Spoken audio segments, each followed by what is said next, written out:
end time and Revelation overview. We're doing an overview of Revelation, the book of Revelations. We're going to discuss today on the third trumpet judgment. If you remember, the last lesson that we had, if you remember, we were talking about the trumpet number 5. We talked about the trumpet number 5 being the Gulf War. We talked about how that the three woes and the importance, the emergency, that we're getting close to the end. But now we're going to talk about trumpet number 3, which is, the Bible speaks of wormwood. But before we do that, let's talk first. Let's go over some things first. Number 1, there's 3 groups of 7 found in the book of Revelation. There's number 1, 7 seals, 7 trumpets, and 7 vials.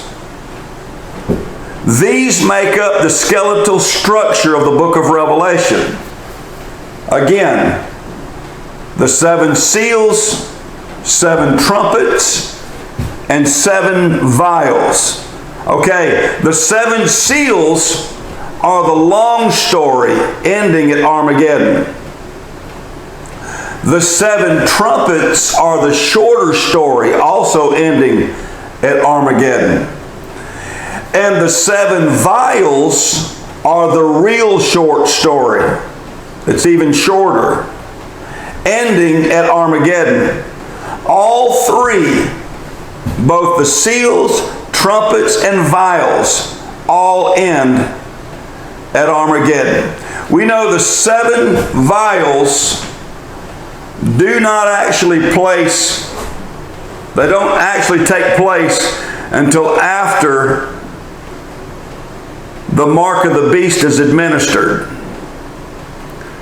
We know this because when the first vial is unleashed,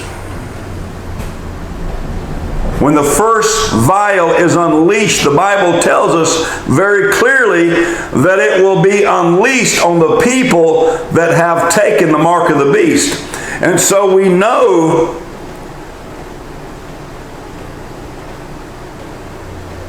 that this doesn't take place. We know that the vials don't actually take place until after the mark of the beast is administered. So from that we know that the mark of the beast will be enacted at the end. Some people wonder when the mark of the beast is going to take place. Well,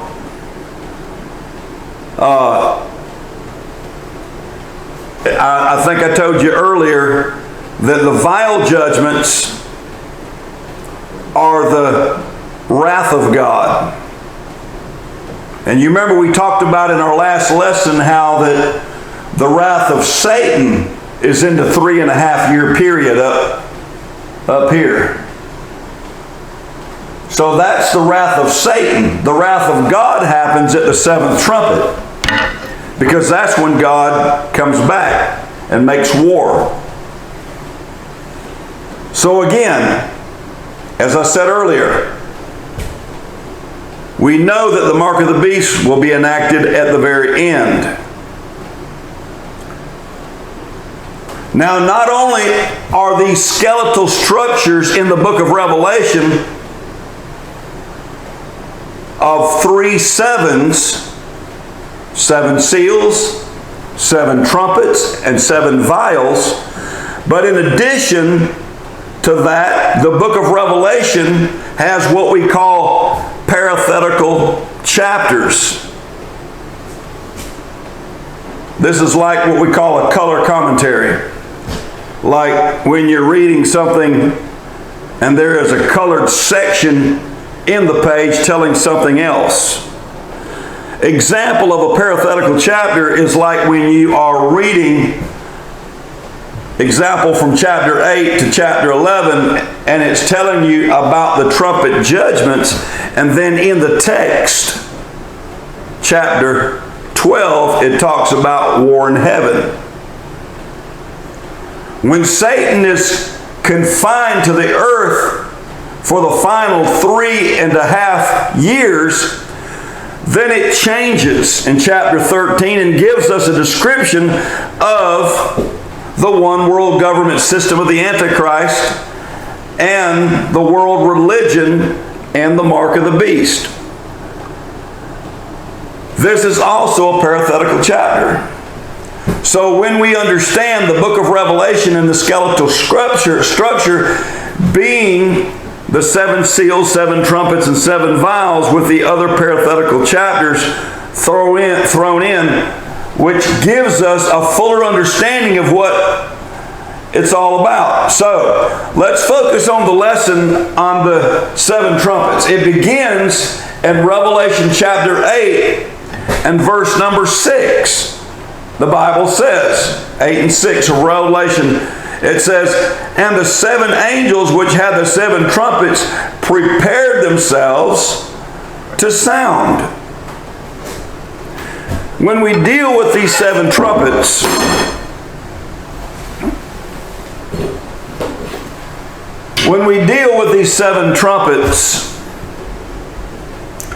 we're not going to go through 7, but we're going to go to start with the third trumpet. John said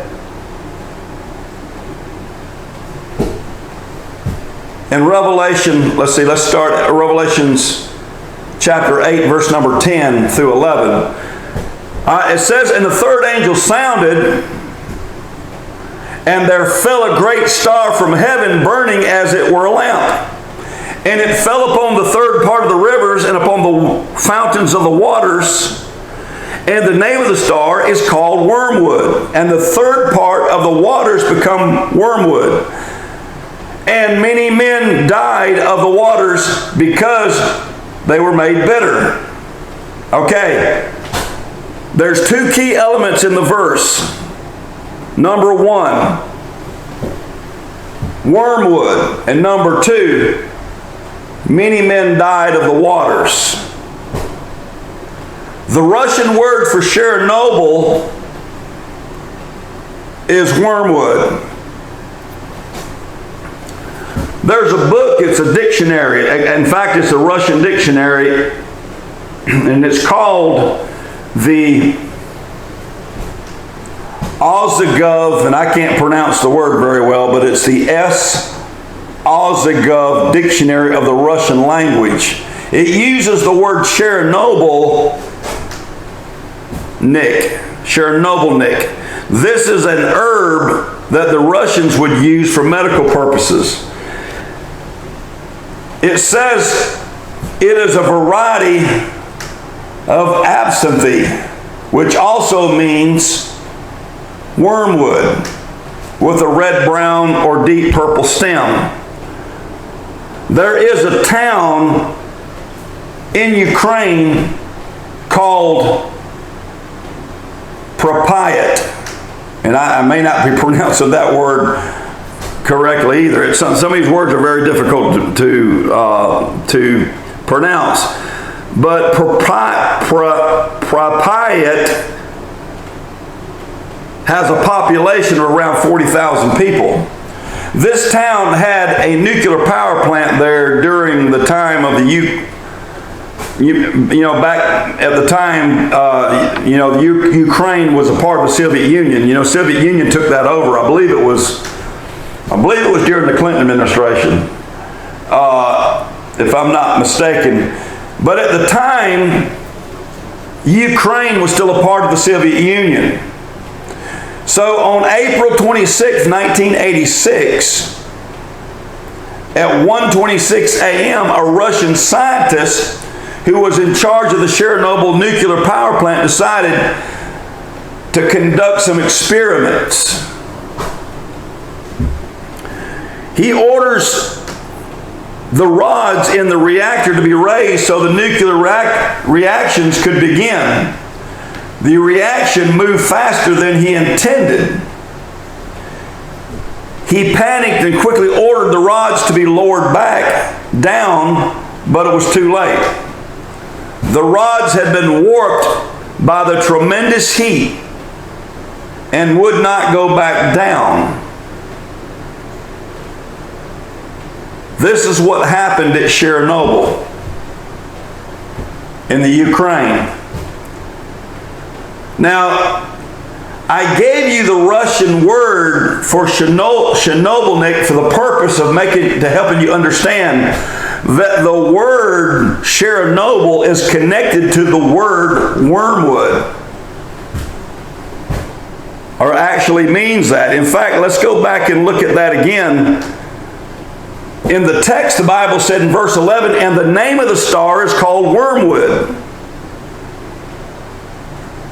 You remember the angel sounded, and there fell a great star from heaven, and it fell down burning as a lamp, and it fell upon the third part of the rivers and upon the waters. And the Bible said that the name of the star was called wormwood. And so Chernobylnik that we just talked about, Chernobylnik, is also the word wormwood. So here you've got the very word wormwood and the very name Chernobyl, connecting it to the third trumpet. The third trumpet judgment, the third angel sounded. And the Bible talks about a star falling from heaven, and that star is wormwood. So, here you've got a situation where this scientist at Chernobyl is trying to conduct an experiment, and he makes a mistake. And so according to the article, it says the first explosion hit because they couldn't get the rods down because they were warped. And so the first explosion hit, lifting the 1,000-ton concrete lid off the top of the reactor. It came back down sideways, leaving the atmosphere exposed to a full nuclear fire. A few seconds later, a second explosion followed. This explosion drove the radioactive materials about a mile into the air. The resulting cloud of radiation was then carried by the winds northward into Scandinavia, into those Scandinavian countries, and then across most of Europe. In the meantime, workers on duty that night rushed down to the source of the explosion, not realizing what was happening. One worker pulled the door open and found himself face to face with a full nuclear fire. Since the heat was so intense, he slammed the door shut and fell to the floor because he was trained to do so, seeking cooler air. He knew that being down close to the floor, he could breathe better. A partner also rushed down to check on him to find out if he was all right. He too came down and was hit with the terrible blast of the incredible heat. So he fell to the floor also. Because the roof was off the reactor, the heat began to dissipate, and they managed to get up from the floor where they were laying, trying to breathe the cooler air. They headed back to the medical station knowing that they were terribly wounded. By the time they walked a block or so down to the medical station, their skin was hanging from their bodies in ribbons. And so they say that they died a few days later. Firefighters arrived to put out the fire, but they did not realize that they were putting out a nuclear fire. They did not realize by them being there, they were signing their own death warrant. The fire trucks absorbed so much radiation when this happened that they had to get rid of them. Anyone around these trucks would absorb the radiation and be affected by it. They brought in bulldozers to bury the contaminated fire trucks, and in the process, the bulldozers became contaminated by the radioactivity. They had to bring in more bulldozers to bury the contaminated bulldozers. They brought in helicopters to drop huge amounts of fire retardant down into the reactor. You remember the lid was cocked sideways. And so they tried to drop the retardant into the area where the reactor was, and the helicopters absorbed so much radiation that they had to be buried. The government of Ukraine was forced to declare an exclusion zone approximately 1,000 square miles immediately surrounding the Chernobyl nuclear plant. It could be as long as 320 years for this area to be inhabited again. Chernobyl was the world's worst nuclear accident. It's estimated that there's 10 times as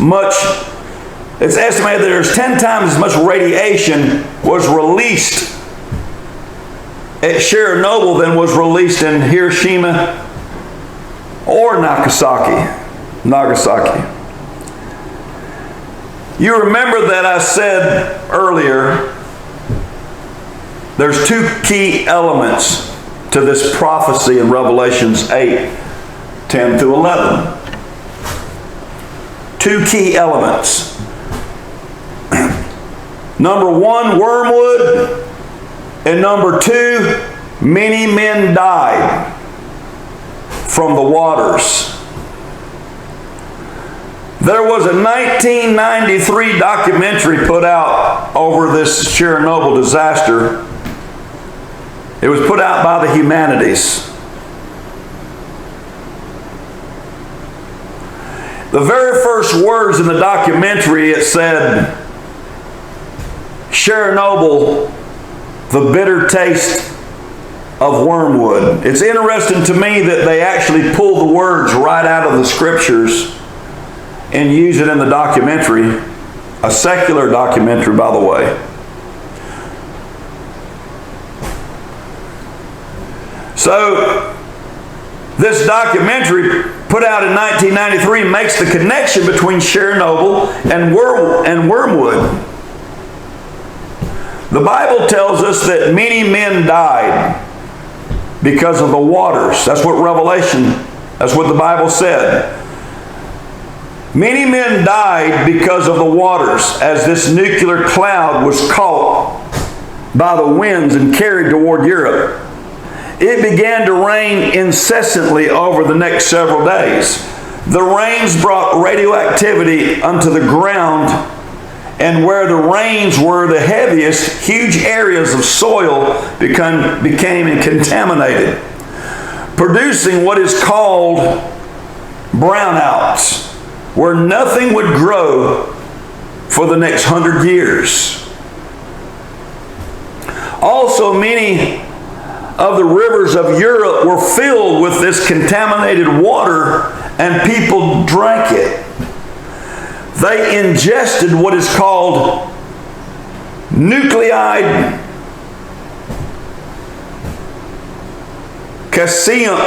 Caesium 137, and I may not be pronouncing that word right either. Nuclide Caesium 137, which was released by the explosion at Chernobyl and carried in that nuclear cloud that the winds blew and moved across Europe. When this nuclide 137, when it finds its way into the body, it will go to the bone marrow. It can stay in the body for as long as 30 years before it causes cancer. The reason so many people died from Chernobyl was because of the waters. The prophecy in Revelation says many men died because of the waters. Already about 125,000 have been estimated dead, and around 2 million are infected around the area of Chernobyl, and even throughout Europe. Scientists say the worst is still yet to come.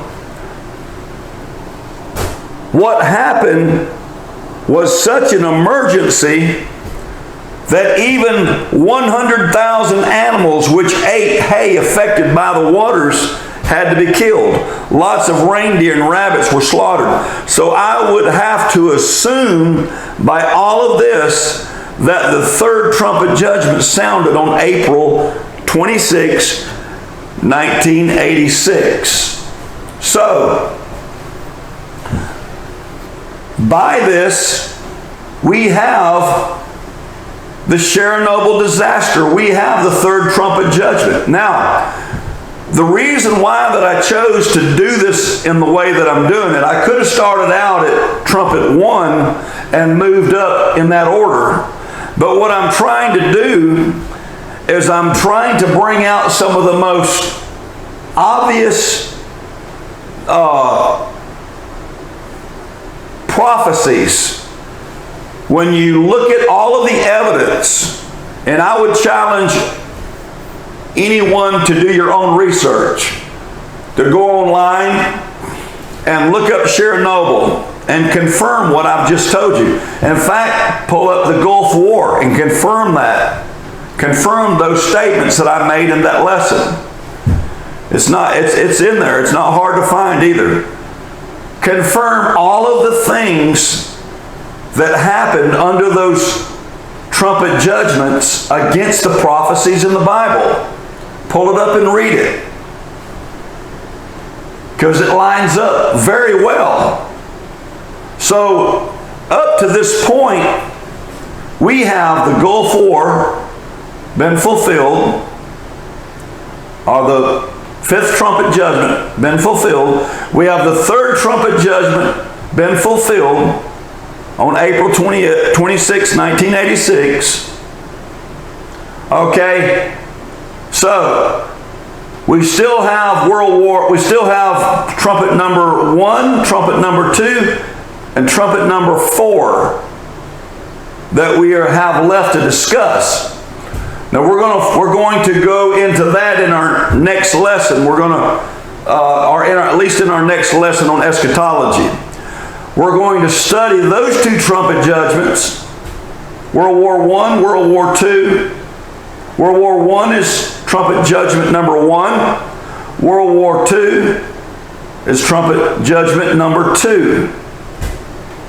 You remember I made the statement, 8.2 million people died on both sides of World War I.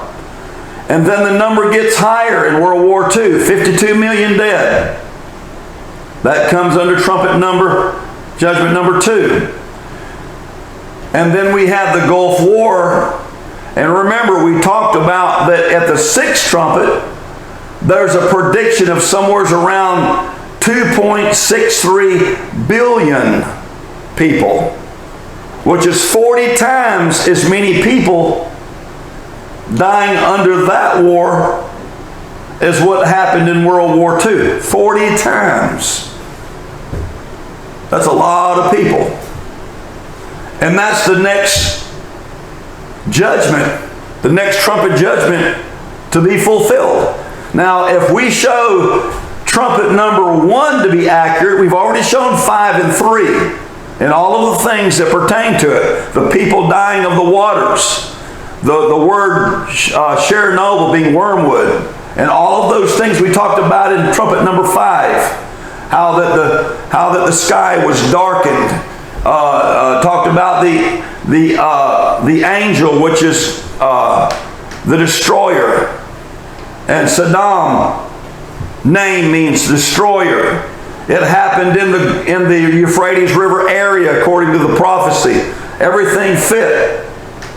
The things that John saw lines up. If you think about it, John, he never seen aircraft. He never seen a helicopter. He didn't know what these things looked like, but yet he's seen something that very closely. I mean, it's easy to see how a man who's never seen these things trying to describe it by the things that he was familiar with. And so he uses the term of locusts and various things. So we see these things in our 5th trumpet judgment. So if I can show you the elements in World War I that fulfills the 1st trumpet judgment being fulfilled, and I show you the elements of World War II, and we show how those things fit in the 2nd trumpet judgment, well, then the only thing we've got left is number 4. Now, we might say, well, one of them could be coincidental. How can all of them be coincidental? Explain that. If we were to be skeptical about it and say, well, I just don't agree with that. I don't think that, well, how can all of these things, we're not talking about one thing that we named concerning the Gulf War, or one thing that we're talking about Chernobyl, but various things. It's hard to argue those points when we see it. But then we got 3 more judgments that we're going to cover, and we're going to show how they fit as well. Now, in the next lesson, we might go ahead and cover trumpet judgment 1 and 2 in one lesson, because they're a little shorter than the ones that we've already covered. So we're going to go through that very soon. And so I appreciate everyone that's listened today, and I've been so glad to have you with us in these lessons, and we're beginning to look forward to seeing you again very soon. May God keep